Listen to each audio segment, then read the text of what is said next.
Madanapalle railway under bridge కింద దొరికిన గుర్తు తెలియని వ్యక్తి హత్య కేసును ఛేదించారు పాకాల పోలీసులు.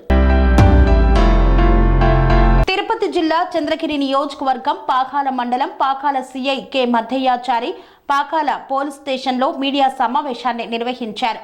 ఈ సందర్భంగా పాకాల సిఐ కె మద్దయ్యాచారి మాట్లాడుతూ జిల్లా ఎస్పీ సుబ్బారాయుడు, చంద్రగిరి డీఎస్పీ నర్సింగులు గత 3 నెలల కిందట పాకాల పోలీస్ స్టేషన్ పరిధిలో గుర్తు తెలియని వ్యక్తి హత్య కేసులకు సంబంధించి దిశానిర్దేశం మేరకు సిబ్బందితో కలిసి ఉప్పరపల్లి రైల్వే అండర్ బ్రిడ్జ్ వద్ద వాహనాల తనిఖీలు చేస్తుండగా ఓ వ్యక్తి అనుమానాస్పదంగా తిరుగుతుండగా విచారించి అరెస్టు చేయడం జరిగిందని పేర్కొన్నారు. డి చంద్రశేఖర్ తండ్రి దొరై భాస్కర్ రాజీవ్ కాలనీ దామల చెరువు పాకాల మండలంకు చెందిన వ్యక్తిగా గుర్తించామని పేర్కొన్నారు. చంద్రశేఖర్ జులాయిగా తిరుగుతూ మోటార్ సైకిల్ దొంగలించి మదనపల్లికి చెందిన శవాల భాస్కర్ అయ్యా కొడుకు సూర్యప్రకాష్ అలియాస్ రాఘవతో స్నేహం ఏర్పరచుకొని తిరిగేవాడు.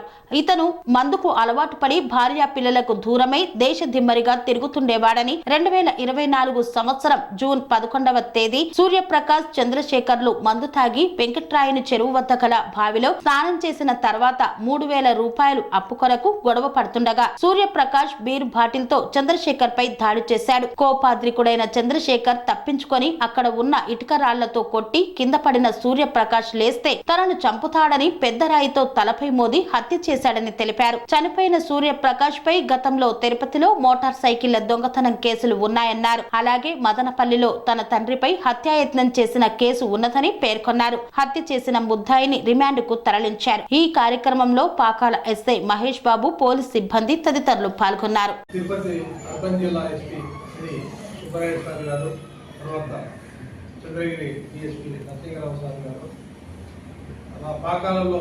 పెండింగ్లో ఉన్నటువంటి కేసు ఫైళ్ళ గురించి త్వరితగతిన తీరించాలని మాకు ఆదేశాలు ఇవ్వడం జరిగింది.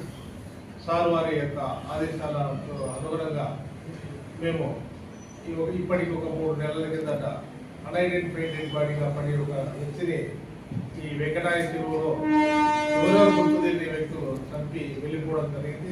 ఆ రోజు నుండి కేసు అన్ఐడెంటిఫైడ్ వ్యక్తి మరణంగా కేసు రిజిస్టర్ చేయడం జరిగింది. దాని మీద ఇన్వెస్టిగేషన్ చేస్తుంది. తర్వాత మనకు వచ్చిన ఇన్ఫర్మేషన్ ప్రకారము ఇన్ఫార్మర్ల నుండి వచ్చిన సమాచారం మేరకు ఈరోజు నిన్న సాయంత్రం వచ్చి పట్టుకోవడం జరిగింది. చంద్రశేఖర్ని ఇతడు వచ్చేసి మన రాజీవ్ కాలనీ దామల చెరువు వాస్తవ్యుడు. ఇతడు కులము పై వడ్డే క్యాస్ట్. ఇతడు తాగుడుకు అలవాటు బానిస అయిపోయి భార్య పిల్లలను సరిగా చూసుకోకుండా రైల్వే స్టేషన్లో రాత్రులు పట్టుకుంటూ తర్వాత మ్యాంగో గార్డెన్లో పనిచేసే వాళ్ళతో స్నేహం చేసుకున్నాడు. చేసేసి మదనపల్లిలో ఒక తండ్రిని చంపినటువంటి తండ్రిని పై హత్యాయత్నం చేసినటువంటి దినా సూర్యప్రకాష్ అలియాస్ రాఘవ అనే ఇద్దరితో ఫ్రెండ్షిప్ అయిపోయింది. ఇద్దరు కలిసి మందాగే వాళ్ళు. మందాగే క్రమంలో డబ్బులు ఒక 3000 రూపాయలు అప్పు తీసుకుపోయినాడు దినా సూర్యప్రకాష్ అలియాస్ రాఘవ నేత.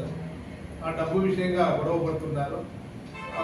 ఇప్పటికి 3 నెలల కింద అంటే 11/6/2024 తేదీ ఉదయం దినా సూర్యప్రకాష్ తర్వాత ఈ చంద్రశేఖర్ ఇద్దరు మందు తాగేసేసి బాగా స్నానం చేయాలని చెప్పేసి బంజార్లపల్లి దగ్గర ఉన్నటువంటి వెంకటాయ చెరువు దగ్గరికి రావడం జరిగింది.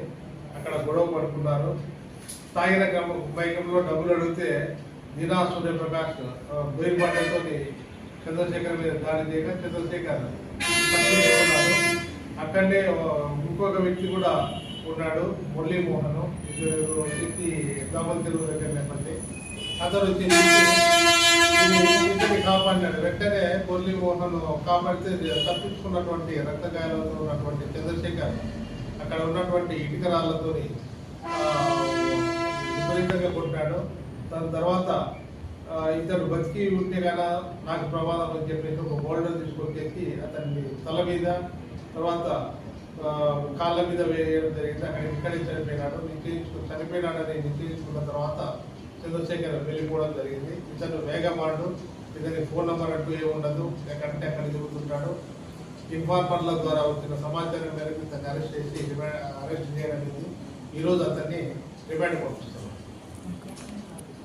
మన దామర్చెరు దగ్గర ఉన్నటువంటి ఈ అండర్ బ్రిడ్జ్ దగ్గర అతన్ని అరెస్ట్ చేశారు, రైల్వే అండర్. స్వామి బోధానంద గోసేవ ఆశ్రమం సైథాపూర్. జ్యోతిష్యం, వాస్తుశాస్త్రం మన పూర్వీకులు మనకిచ్చిన వరం. దుర్గాదేవి, కాలభైరవ ఉపాసనతో వాక్సిద్ధి పొందిన శ్రీ శ్రీ బోధానందగిరి స్వామివారు మీకు ఎలాంటి సమస్యలున్నా, వాటిలో ముఖ్యంగా ధన నష్టం, ఆరోగ్య నష్టం, భార్యాభర్తల మధ్య గొడవలు, ప్రేమించుకున్న వారు దూరం అవడం, ఎన్ని సంబంధాలు వచ్చినా పెళ్లి ముడి పడకపోవడం, రోడ్డు ప్రమాదాలు, అప్పుల బాధలు, వ్యవసాయంలో నష్టాలు, పెద్దల మాట పిల్లలు వినకపోవడం, ఆరోగ్య శాంతి, గృహశాంతి, మనశ్శాంతి లేకపోవడం, ఇలాంటి సమస్యలు ఉన్నట్లయితే ఒక్కసారి స్వామీజీని కలవండి. మీ సమస్యలకు తగిన పరిష్కారాన్ని పొందండి. అంతేకాక అన్ని రకాల వ్యాధులకు గోపంచగవ్య మరియు మూలికా వైద్యం చేయబడును. నమ్మకంతో రండి, ఆయురారోగ్యాలతో వర్ధిల్లండి. మా అడ్రస్ స్వామి బోధానంద గోసేవ ఆశ్రమం సైథాపూర్, వీరభద్రస్వామి గుడి దగ్గర, యాదగిరిగుట్ట. సంప్రదించవలసిన నెంబర్ 9849213754 మరియు 9618034138.